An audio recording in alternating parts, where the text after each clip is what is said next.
आज का प्रातः क्लास है 12 जुलाई 1968।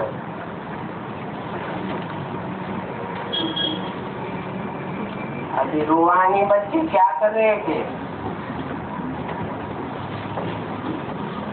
जरूर अभी याद में बैठे थे, क्योंकि एक होती है बेविचारी याद और दूसरी होती है आधी विचारी याद। आधी विचारी याद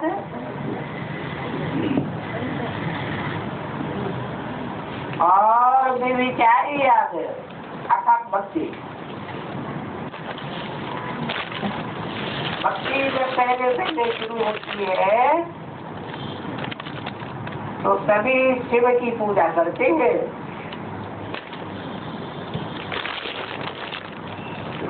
ऊंच से ऊंच भगवान वही है।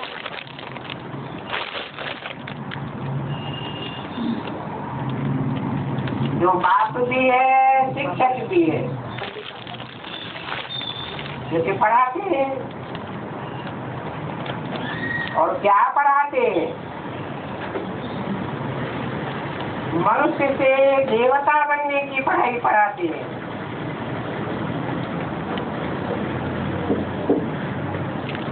देवता से मनुष्य बनने में तुम बच्चों को 84 जन्म लग गए।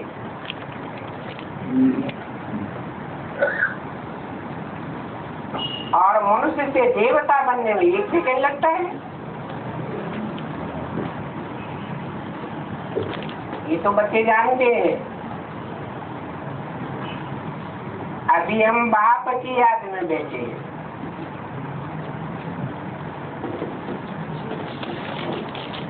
वो हमारा टीचर भी है, सदगुरु भी है। योग सिखलाते हैं कि एक की याद में रहो।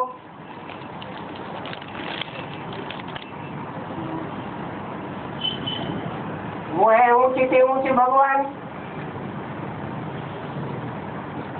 और वो भगवान खुद कहते हैं, हे आत्माएं, हे बच्चों,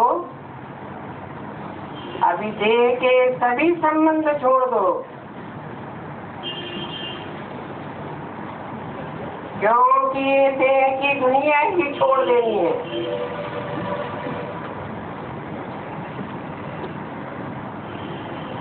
ये दुनिया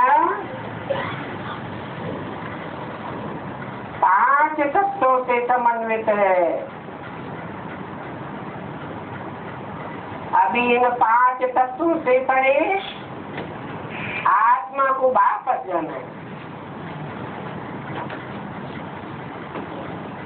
ये पुरानी दुनिया बदल रही है।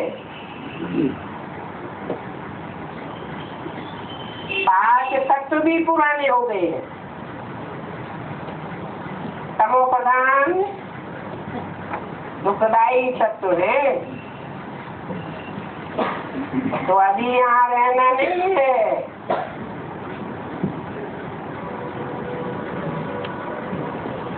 पुरानी दुनिया के विनाश के लिए ये बारूद आदि बनाया गया है। और फिर नेचुरल कैलेमिटी भी मदद करती है।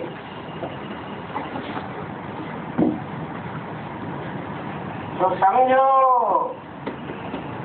कि विनाश तो जरूर होना है। अभी तुम बच्चे न कलयुग में हो न सतयुग में हो। तुम बच्चे तो पुरुषोत्तम संगम युग पर हो।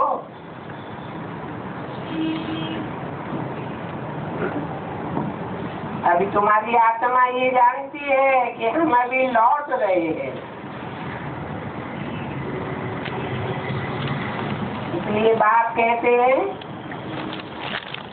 कि तो पुरानी देह को भी छोड़ना है। देह सहित जो भी इस दुनिया में देखने आता है वो सभी विनाश हो जाना है।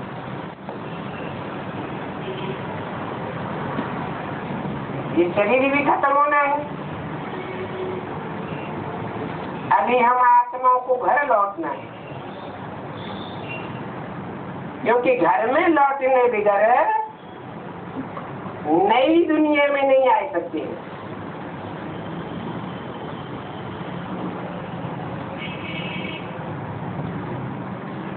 जानते हो कि जो भी आत्माएं घर से आती हैं पहली बार,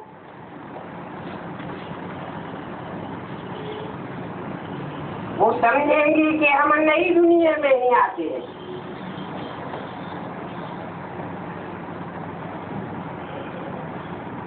नई दुनिया में उनको जरूर सुख बातेगा।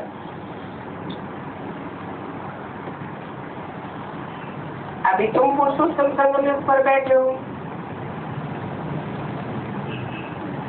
पुरुषोत्तम बनने का पुरुषार्थ कर रहे हो। ये देवी देवता है सबसे हूँ, और पहले ऊंचे है निराकार बाप।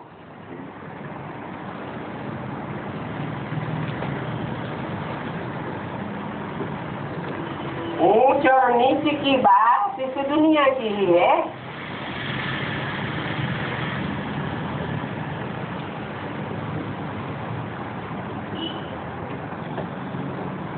ऊंच के ऊंच बाप निराकार के बाद फिर इस मनुष्य शक्ति में आओ,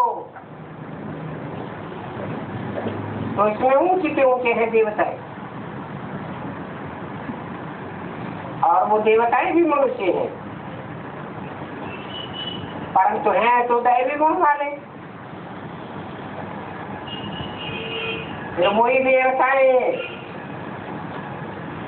संग के रंग में आते आते आसुरी गुण वाले बने।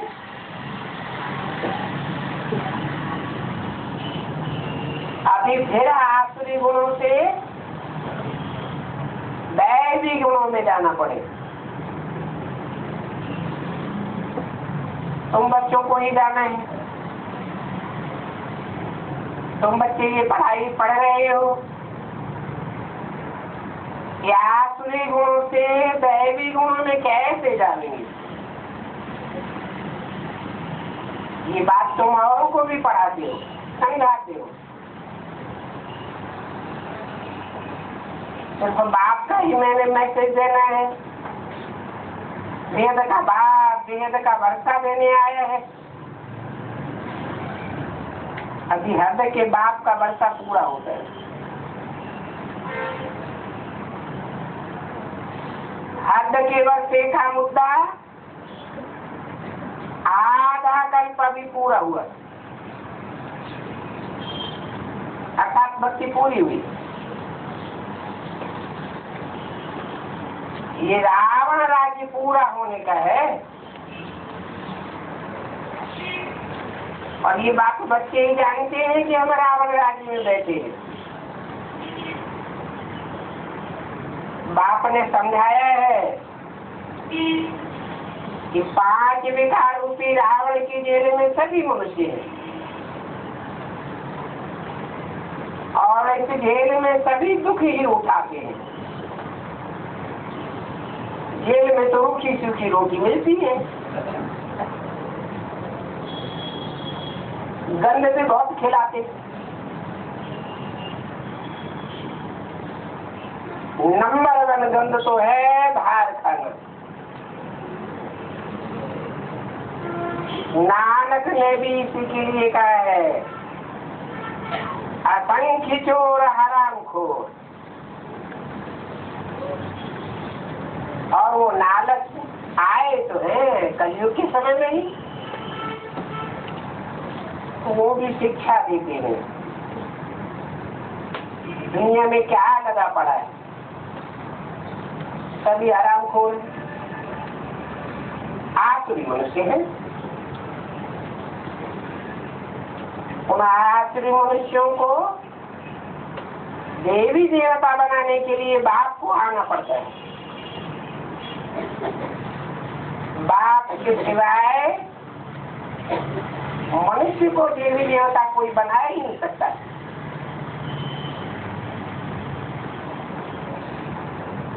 क्योंकि मनुष्य तो सब चंचल मन वाले हैं। एक बाप ही है जो सदैव मन में रहने वाला है,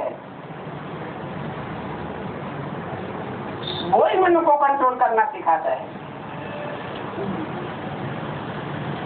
तो तुम यहाँ बैठे ही हो मनुष्य देवता बनने के लिए, और देवताएं होती है सचिव। अब ये तो कलयुग है, यहाँ बहुत धर्म हो गए हैं। अभी तुम बच्चों को रचयिता और रचना का परिचय खुद बाप बैठ समझाते हैं। पहले तो तुम सिर्फ ईश्वर भगवान परमात्मा कहते थे,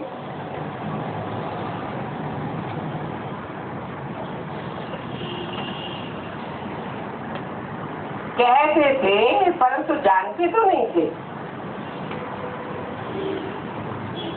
ईश्वर कौन है और किसे कहा जाता है। ईश्वर माने ही शासन करता, और वर माने श्रेष्ठ, श्रेष्ठ शासन करता।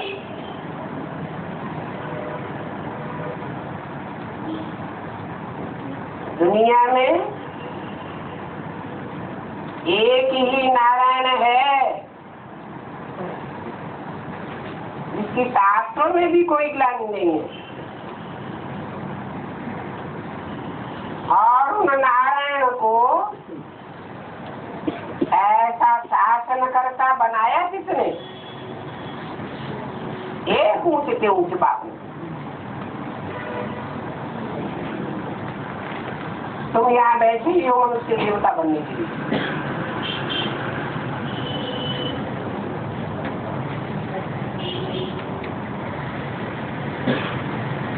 तुमको ये पता ही नहीं था कि मनुष्य से देवता बनाने वाला ऊंचे से ऊंचे बाप भी है, टीचर भी है, सदगुरु भी है।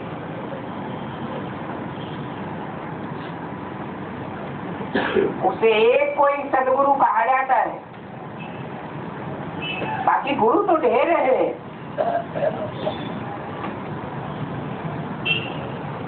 सिख लोग भी कहते हैं एक सदगुरु अकाल मूल। तो एक सदगुरु है, बाकी गुरु है, माना सच्चा गुरु एक है, तो बाकी सब गुरु है।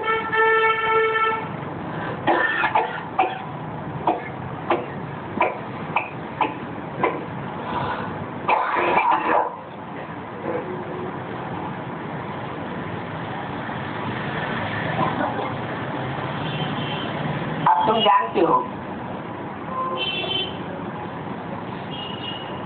कि सदगुरु अकाल मूर्ति क्यों कहा जाता है? उसकी मूर्ति भी है, तो मूर्त कहा जाता है। ऐसे नहीं कि निराकार है, तो उसका कोई आकार ही नहीं है, मूर्ति ही नहीं है। जिसकी मूर्ति नहीं होती उसको अमूर्त कहा जाता है। अकाल का मतलब ही है उसको काल नहीं खाता है, और काल मूर्ति को खाएगा या आत्मा को खाएगा? आत्मा तो अजर अमर विनाशी है, उसको काल खाने की बात ही नहीं।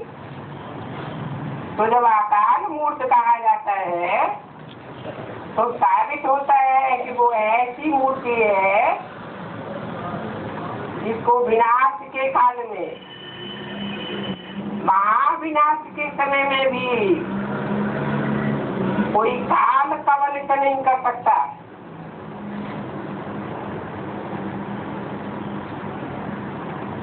और मनुष्य मात्र काल के गाल में जाते हैं।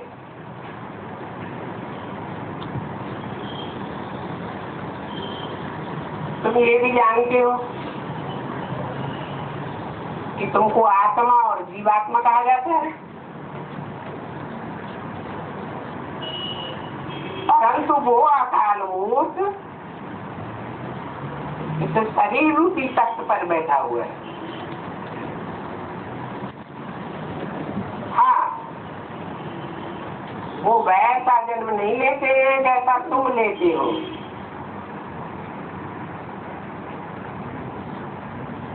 तुम जन्म लेते हो तो संसार में प्रत्यक्ष हो जाते हो,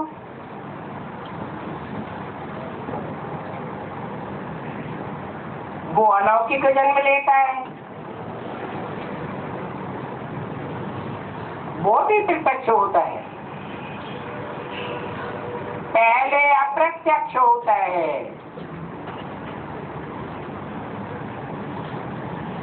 भला आकर के बच्चों को अपना परिचय अपने आप ही देता है, परंतु गुप्त पाठधारी होने के कारण बच्चे पहचान नहीं पाते।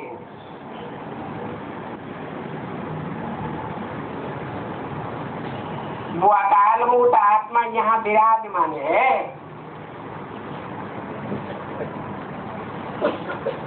संसार में प्रत्यक्ष हो जाती है।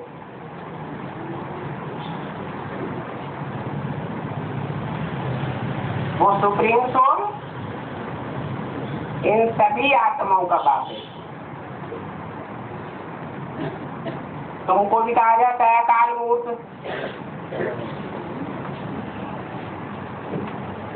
परंतु वो पुनर्जन्म में नहीं आते।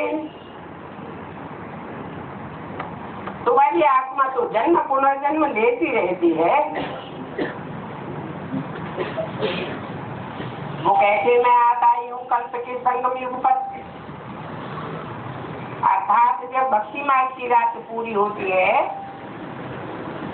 तब मैं आता हूँ। भक्ति को रात कहा जाता है, ज्ञान को दिन कहा जाता है।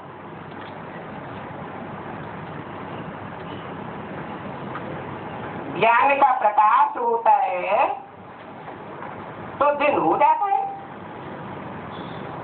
तो ये पक्का याद करो, मुख्य है इन दो बातें,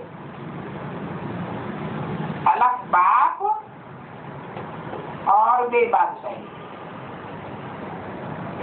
बाप आकर बादशाही देते हैं और बादशाही के लिए पढ़ाते हैं, इसलिए इनको पाठशाला भी कहा जाता है। उसमें होता है भगवानवाद।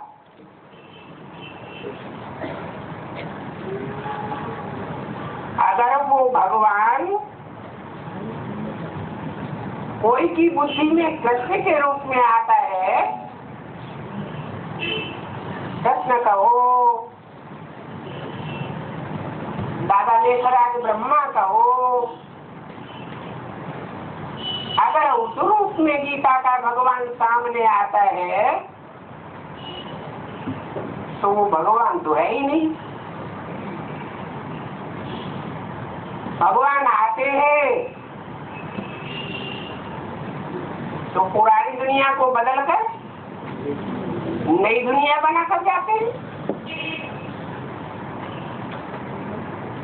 तो समझ लेना चाहिए कृष्ण तो साकार मनुष्य है और भगवान तो है ही एक निराकार। वो भगवान बाप जब आते हैं, क्योंकि आत्माओं का बाप है ना, तो तुम बच्चों को भी आत्मिक निराकारी स्टेज में टिकाते हैं। निराकारी को ही निर्विकारी निरहंकारी कहा जाता है।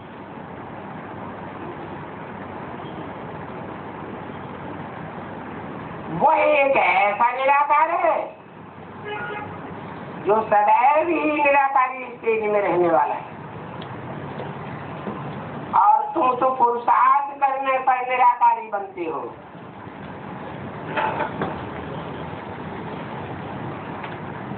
तो जो सदैव भगवान निराकार है उनका भी इस सृष्टि पर पाठ होना चाहिए ना। ब्रह्मा विष्णु शंकर को भी शरीर दिया है पाठ बजाने के लिए। अकाल मूर्त सेवक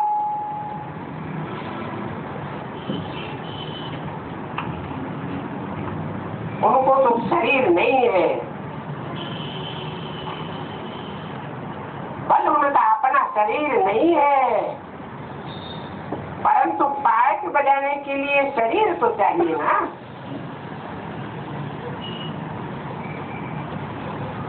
नहीं तो पाठ कैसे बजाएंगे। 12 जुलाई और 26 वाली का दूसरा पेज।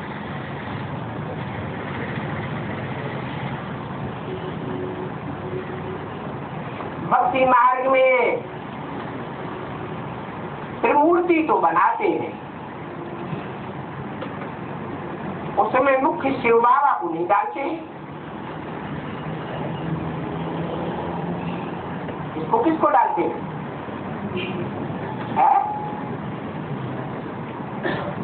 मूर्ति जो बनाते हैं उसमें किसको किसको डालते हैं? ब्रह्मा विष्णु शंकर को डालते हैं।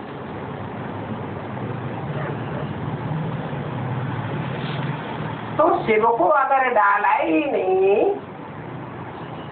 तो त्रिमूर्ति शिव कैसे कहेंगे? तो भक्ति मार्ग में त्रिमूर्ति ब्रह्मा कह देते हैं। और बोलते भी हैं ब्रह्मा देवताय नमः, विष्णु देवताय नमः। तो पूछना चाहिए कि शिव कहाँ गया? वही तो ऊंचे भगवान है। शंकर को भगवान कहेंगे, विष्णु को भगवान कहेंगे या देवता कहेंगे? वो तो देवता है।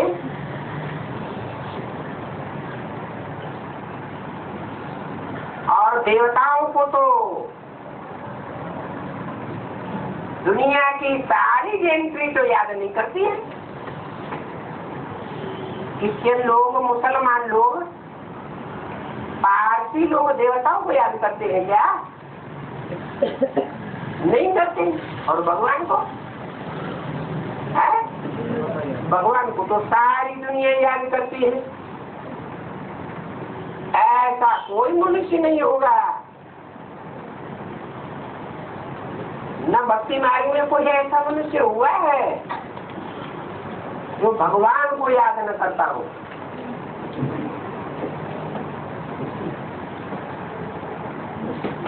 दुखी तो सभी होते हैं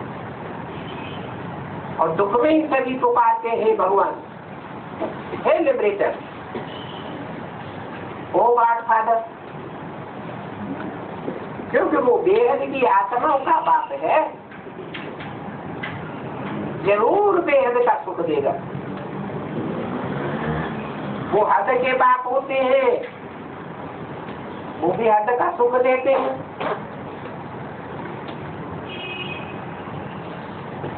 हद के सुख में है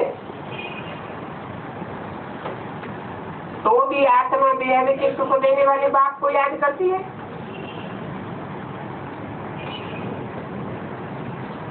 तो वो बेहद का सुख देने वाला बाप क्या सुख देते हैं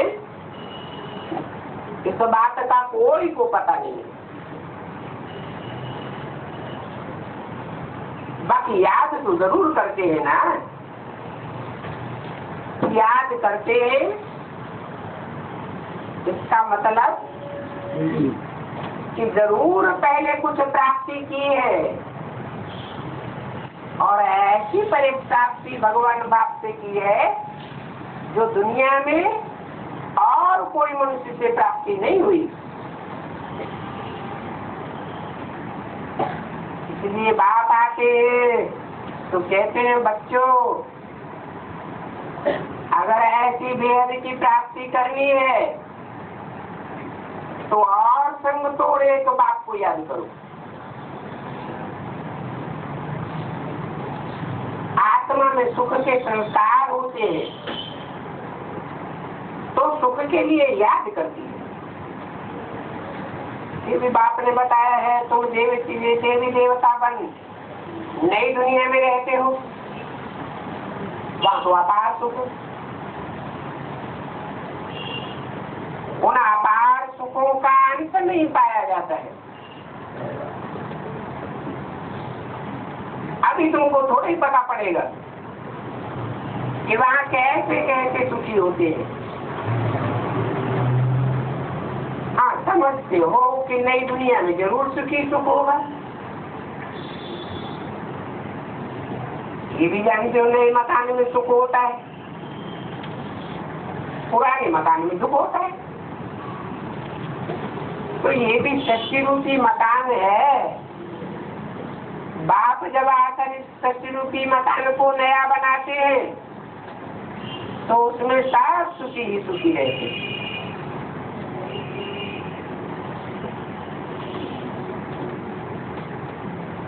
सुखी मिलता है तब तो बाप नया मकान बनाते हैं। नया बनकर तैयार होता है, मेरे बच्चों का बुद्धि वो नए मकान में लग जाता है।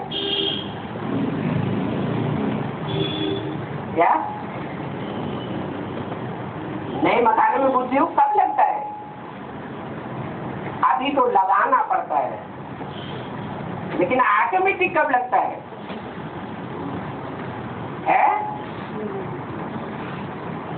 दुनिया में 7 वंडर हैं मनुष्यों के बनाए हुए, परंतु भगवान आकर जो वंडर बनाते हैं वो है मोस्ट वंडरफुल चीज दुनिया की, जिसको सारी दुनिया याद करती है। जरूर इसी शक्ति पर वो स्वर्गीय नई दुनिया भगवान बाप ने आकर स्थापन की है। बन के तैयार हुई थी तो सबका बुद्धि उस वैकुंठ में, पैराडाइज में, जन्नत में गया होगा।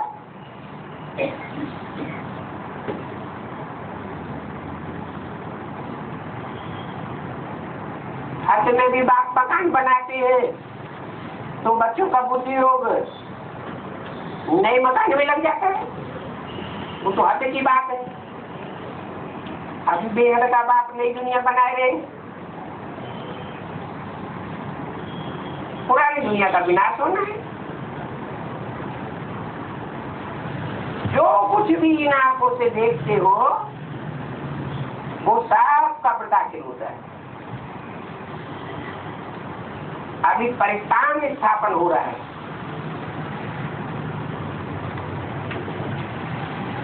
तुम अभी संगम युग पर खड़े हो, बीच में खड़े हो, कलयुग की तरफ भी देख सकते हो और सतयुग की तरफ भी देख सकते हो। कलयुग में देखेंगे तो वह अनेक धर्म, अनेकता देखने में आती, और नई दुनिया में देखेंगे तो वहां एकता देखने में आएगी। कलयुग की दुनिया में तो बहुत द्वंद्व लगा पड़ा है। खान पान आदि सभी भ्रष्टाचारी है। फिर नई दुनिया को देखो, नई दुनिया में भ्रष्टाचारी, उस भ्रष्टाचारी दुनिया को पाया जाता है स्वर्ग। भाई तुम संगम पर साक्षी होकर के देखते हो तो कहा जाएगा तुम संगम युग पर हो। तुम देवता बनने के लिए पुरुषार्थ कर रहे हो। वहाँ सतयुग में तो सभी निर्विकारी होंगे, क्योंकि वहाँ होता ही है एक धर्म।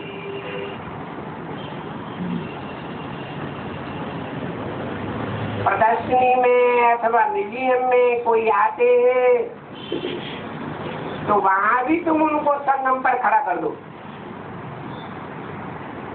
दिखलाओ इस तरफ है कलयुग और उस तरफ है सतयुग, अभी हम बीच में खड़े हैं।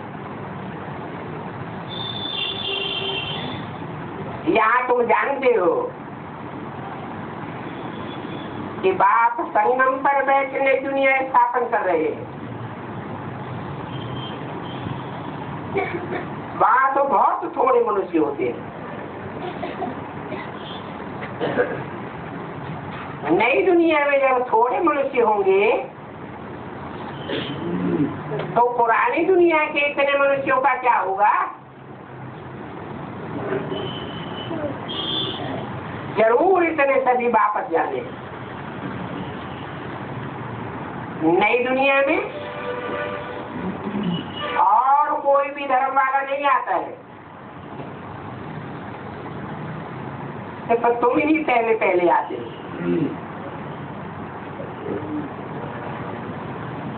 और धर्म में कन्वर्ट होने वाली आत्माएं अगर आवेंगी भी तो बाद में आवेंगी, पहले नहीं आ सकती। अभी तुम सत्युग में जाने के लिए पुरुषार्थ कर रहे हो, जानते हो कि पति तो कोई जा ही नहीं सकते। पावन बनने के लिए मुझे पुकारा है, ये बाबा हमको पावन बनाकर पावन दुनिया में ले चलो। ऐसे नहीं कहते हो कि हमको शांति धाम में ले चलो। पतित दुनिया और पावन दुनिया एक ही दुनिया है, जो पहले पावन बाद में पतित बनती है। अभी हम आत्माएं न नई दुनिया के रहने वाले और न पुरानी दुनिया के रहने वाले। कहाँ के रहने वाले है? कोई पूछे तुम कौन हो तो बता देंगे हम आत्मा है। फिर कहाँ के रहने वाले है? ना हम नई दुनिया के रहने वाले हैं न पुरानी दुनिया के रहने वाले हैं। कहाँ के रहने वाले हैं? परम नाम के रहने वाले। उसको सीटों कहा जाता है। अभी हमको घर जाना है, इसको मुक्तिधाम कहा जाता है। उस मुक्तिधाम के लिए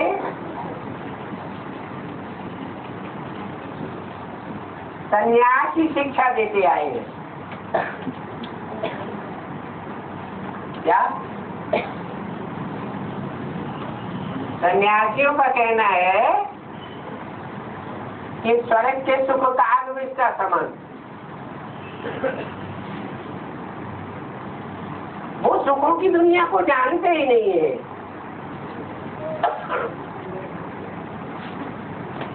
कि सुखों की दुनिया जो सत्य की दुनिया है वो सत्य बाप ही स्थापन करते हैं। तो देखो वो सन्यासी सुखधाम का ज्ञान दे ही नहीं सकते। असली रीति सुखधाम को जानते ही नहीं है, क्योंकि वो तो रहते ही है मुक्तिधाम में।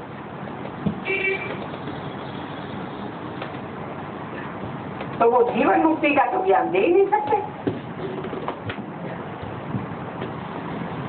वो है निवृत्ति मार्ग वाले। तुम बच्चों को समझाया गया है कौन कौन धर्म वाले कब कब आते हैं। एक तो मनुष्य संस्कृति धार में पहला फाउंडेशन तुम्हारा है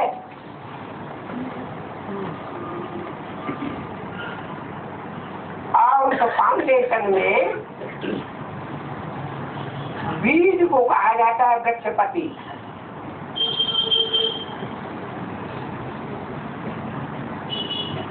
बीज बाप को भी कहा जाता है।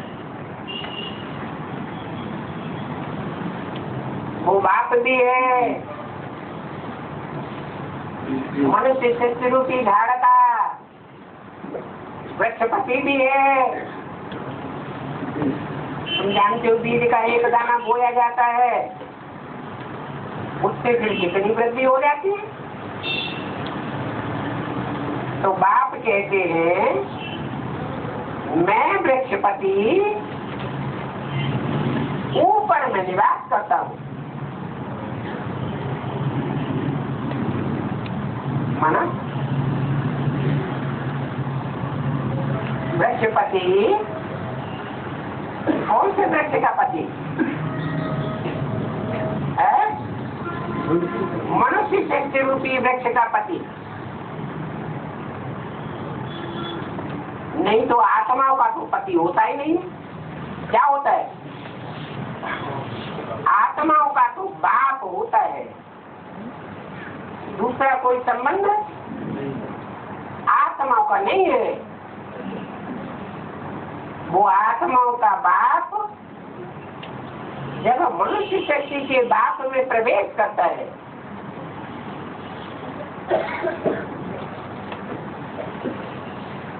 तो वृक्षपति कहा जाता है।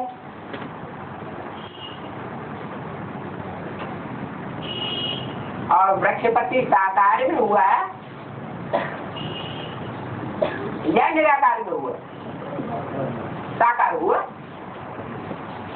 फिर वो ऊपर में निवास करते हैं, इसका क्या मतलब है? ऊपर में निवास करते हैं का मतलब और मनुष्य आत्माओं के मुकाबले उनकी सदैव ऊंची स्टेज रहती है। और वो ऊंची स्टेज का फाउंडेशन भी कहाँ लगता है? संगम युग में। संगम युग में जब आप आते हैं तो पहला फाउंडेशन जो डालते हैं, तुम आत्मा हो, इस फाउंडेशन को जो पक्का शुरुआत में ही पकड़ लेते हैं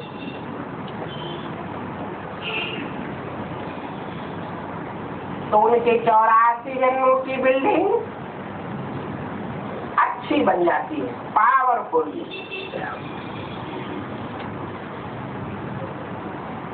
हाँ, जब झाड़ एकदम जड़ीभूत हो जाता है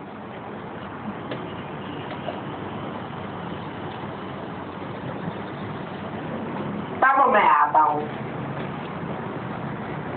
माना कब आता हूँ? 36 में आता हूँ या 76 में आता हूँ या और भी बाद में आता हूँ? कब आता हूँ? आज सनातन देवी देवता धर्म अभी नहीं है।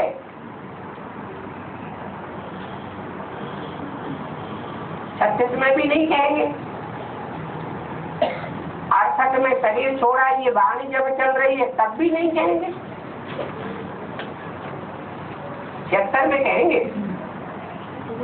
76 में भी नहीं कहेंगे। तो आज सनातन देवी देवता धर्म का फाउंडेशन कब कहे? जैसे मिसाल दिया जाता है बनियंत्री का, वो बड़ा ही वंडरफुल जा रहे हैं। अभी बिगर फाउंडेशन, बाकी सारा झाड़ खड़ा है।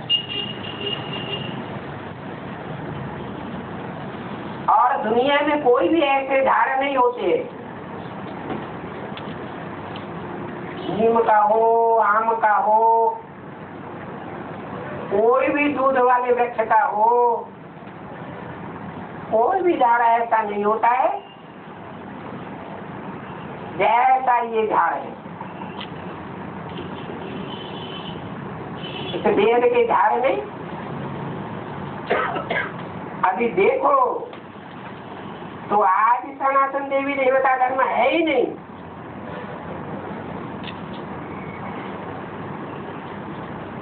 बाकी सब धर्म वाले खड़े हैं।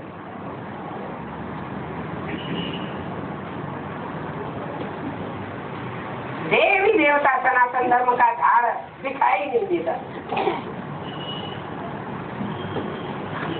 ये तो सब जानते हैं कि पहले पहले दुनिया में एक ही धर्म था और धर्मों का आना ही 2500 वर्ष के अंदर हुआ, जब से मनुष्यों को हिस्ट्री मिल रही है। दूसरा कोई धर्म ही नहीं था। पहले पहले जरूर सूर्यवंशी फिर चंद्रवंशी थे। चंद्रवंशियों को भी सेकेंड ग्रेड कहें, क्योंकि पुराना तो हो गया ना। तो ये सारी नॉलेज बाप देते हैं। अभी तुम बच्चों को मूल बच्चों सूक्ष्म पतंग भी याद है। मूल वतन में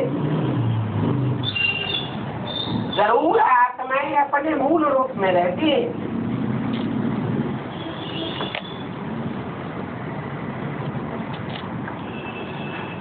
क्योंकि बीज रूप में रहती है।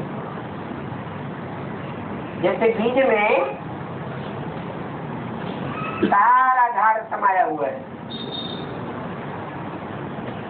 ऐसे उन बीज रूप आत्माओं में उनके 84 जन्मों के सारे पाठ समाये हुए।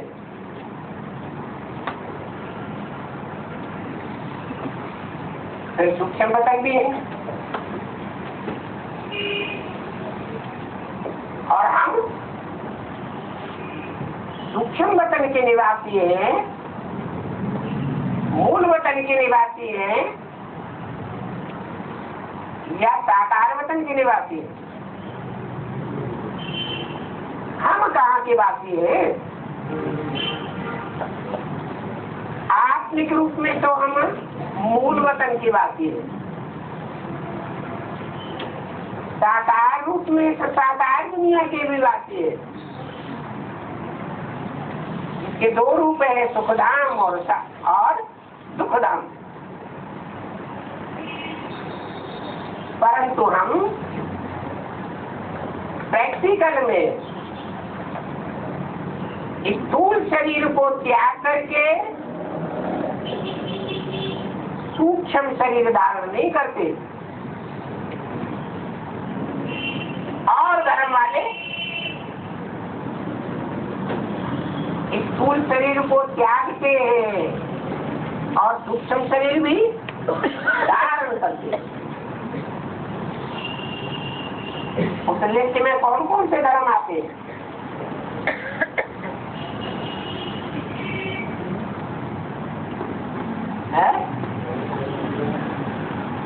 कौन कौन? जो दूसरे धर्म है, जहाँ से सुखधाम तैयार होता है, वो तो है ही है। सूक्ष्म शरीर धारण करने वाले, सूक्ष्म शरीर के बंधन में आने वाले, लेकिन जो चंद्रवंश है, जो चंद्रवंशी आत्माएं कन्वर्ट होकर के सूर्यवंशी नहीं बन पाती,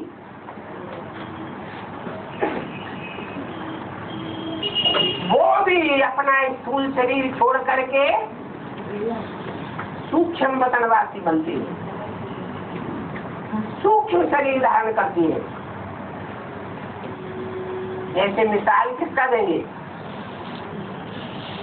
ब्रह्मा। ब्रह्मा का मिसाल देंगे विष्णु का मिसाल नहीं देंगे। क्यों?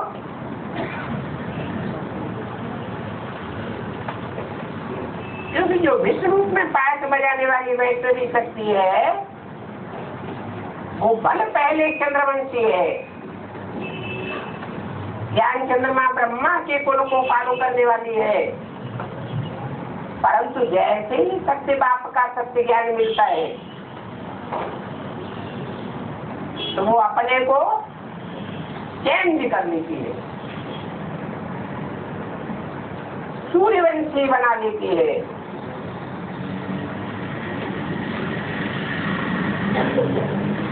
तो चंद्रवंशियों को भी सेकंड ग्रेड कहेंगे। फर्स्ट ग्रेड कौन हुए? सूर्यवंशी।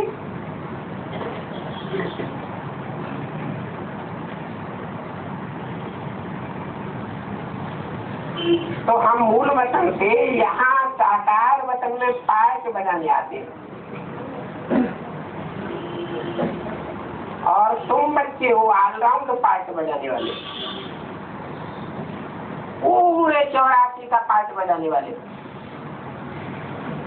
इसलिए 84 जन्म तुम्हारे हैं मैक्सिमम।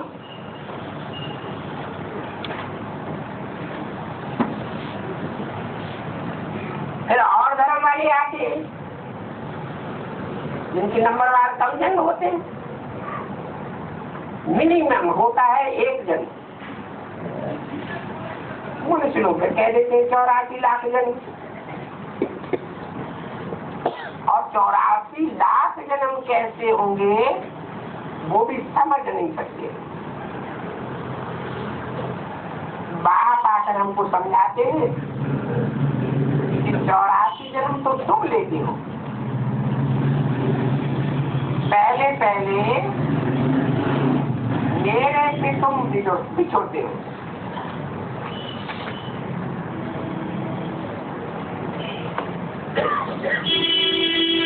सभी देवताएं भी पहले होते। 12 जुलाई और सत्यवाणी का तीसरा दिन, जब सत्युगी देवताओं की आत्माएं यहाँ पाठ बजाती है तो बाकी सभी आत्माएं कहाँ चली जाती है?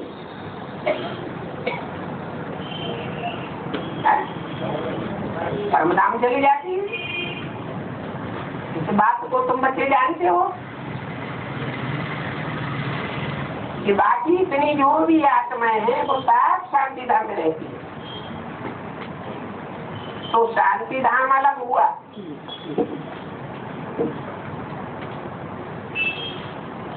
सुखधाम और दुखधाम। दुनिया तो एक ही है,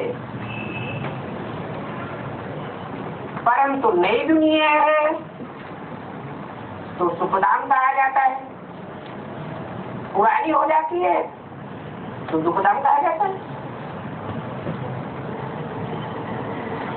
पाठ यही बजाते, बाकी वहां तो आत्मा शांति में रहती है और शांति आत्मा का स्वधर्म है। यहाँ आके पाठ बजाने, नई दुनिया में सुख का पाठ, पुरानी दुनिया में दुख का पाठ बजाना होता है। तो ये सुख और दुख का खेल है, वो है ईश्वरीय राम राज्य।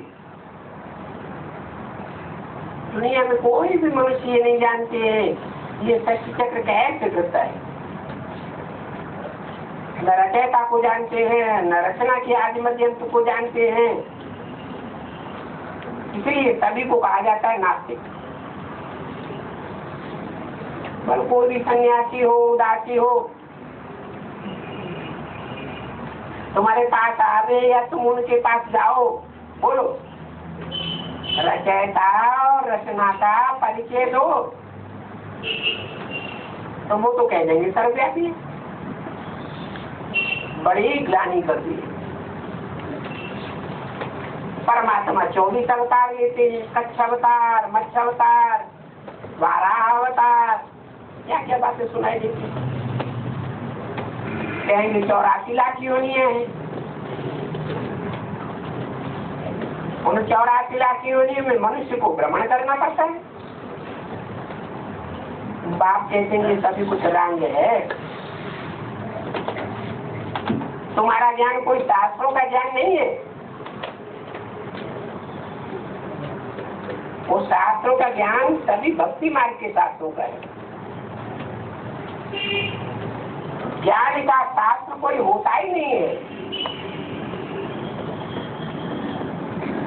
अगर कहें कि ज्ञान का शास्त्र गीता है, परंतु उस गीता में तो ज्ञान है ही नहीं, वो भी कहेंगे भक्ति का शास्त्र। अगर उसमें ज्ञान होता तो ज्ञान से क्या होता है? ज्ञान से तो गति सदगति होती है। परंतु ढाई हजार वर्ष से गीता पढ़ते आए, गति सदगति तो कोई की कोई नहीं। तो ज्ञान का सागर एक ही बात को कहा जाता है, क्योंकि और कोई को तो सदगति का ज्ञान है ही नहीं। सत माने सच्ची, गति माने गति। सच्ची गति क्या है ये कोई जानती नहीं।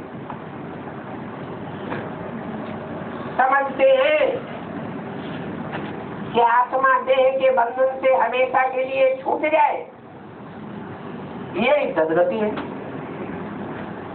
परंतु नहीं, कोई भी आत्मा ये नहीं चाहती कि हमारा अस्तित्व खत्म हो जाए हमेशा के लिए। अगर अस्तित्व खत्म हो जाए आत्मा का, तो आत्मा विनाशी है या अविनाशी है? अगर अस्तित्व ही खत्म हो गया तो आत्मा विनाशी कहेंगे। एक तरफ ये भी मानते हैं कि आत्मा विनाशी है, और दूसरी तरफ फिर कहते हैं सदाकाल की मुक्ति हो जाए। कुछ पता ही नहीं है, बात आकर के बताते हैं कि आत्मा को शरीर के साथ सुख मिले दुख न मिले, उसको कहेंगे सच्ची गति, सदगति।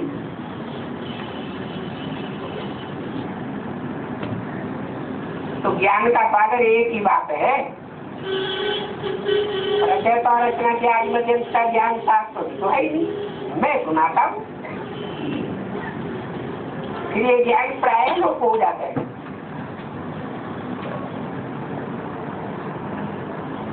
सत्युग में ये ज्ञान रहता ही नहीं है। क्यों?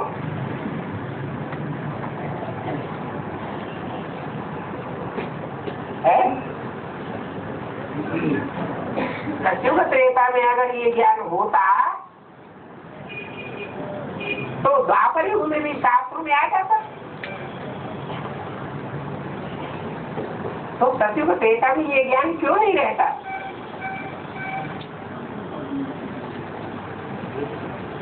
अरे दुनिया में जन्म जन्मांतर सामान्य मृत्यु होती रही, तो सामान्य मृत्यु होने के बाद मनुष्यों को पूर्व जन्म की बात याद रहती है? नहीं रहती। तो जो महामृत्यु है, जहाँ सारी शक्ति को अपना पुराना शरीर त्यागना होता है, फिर नया जन्म लेना होता है, वहां कैसे याद रहेगा? और आत्मा आत्मिक स्थिति में स्थित होकर ही परम धाम जाती है।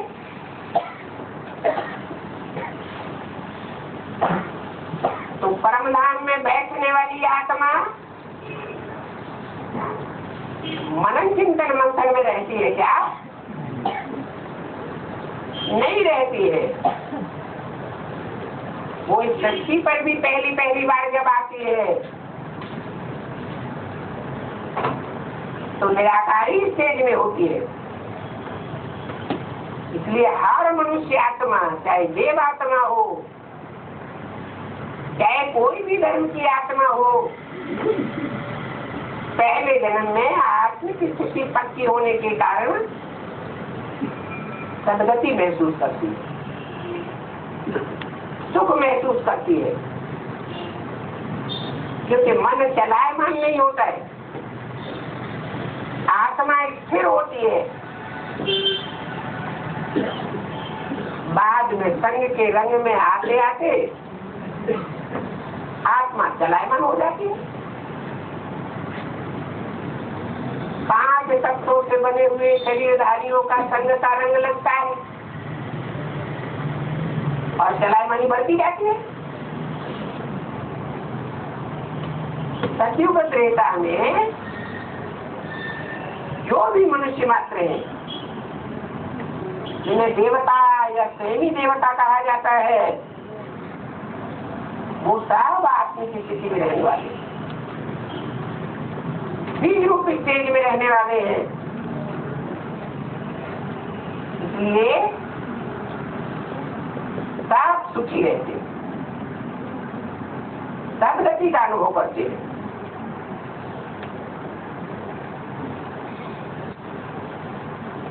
भारत का प्राचीन राजयोग,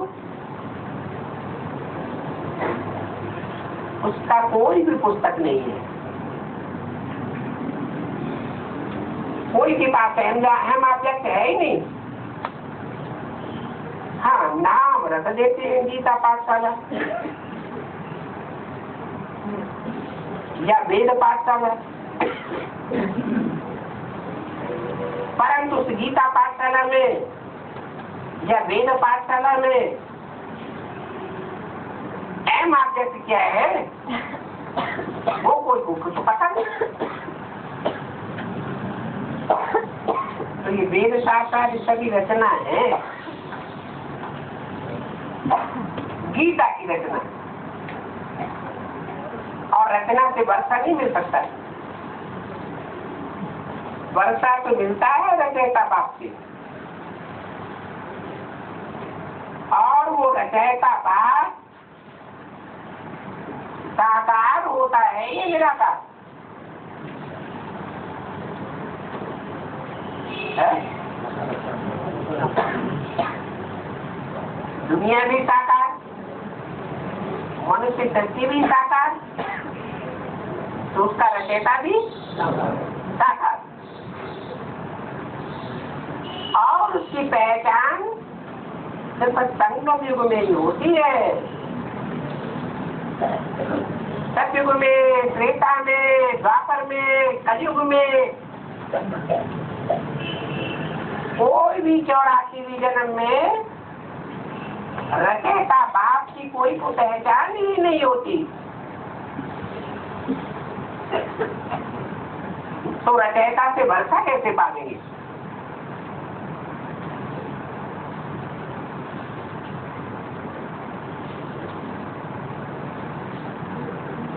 बाप बच्चों को रचते,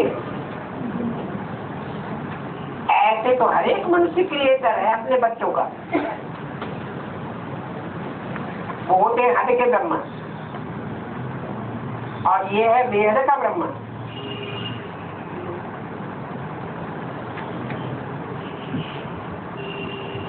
वो भी पिता होते हैं, और ये भी पिता है। क्या नाम है इसका?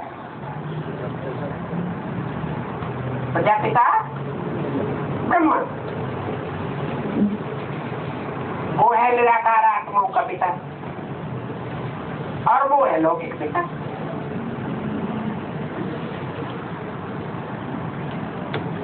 तो 3 बाप हो गए, लौकिक, पारलौकिक और अलौकिक। तो ये अलौकिक प्रजापिता कब होना चाहिए? क्या सतयुग में होना चाहिए? नहीं, पुरुषोत्तम संगम युग पर ही होना चाहिए। मनुष्य को पता ही नहीं है संगम युग का। उन्होंने तो सतयुग और कलयुग आदि को लाखों वर्ष दे दिए।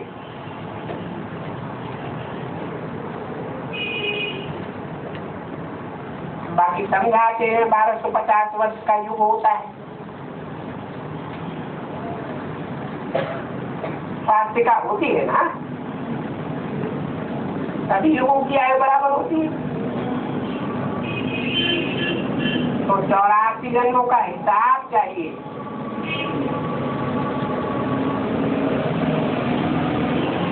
ये भी देखना होता है कि हम कैसे नीचे उतरते हैं, कैसे उतरते है? अरे कैसे ऊंचे चढ़ते हैं और कैसे नीचे उतरते हैं, संत क्या है? अनेकों के संग के रंग से नीचे उतरते हैं और एक के संग के रंग से ऊंचे चढ़ते हैं। ओम शांति।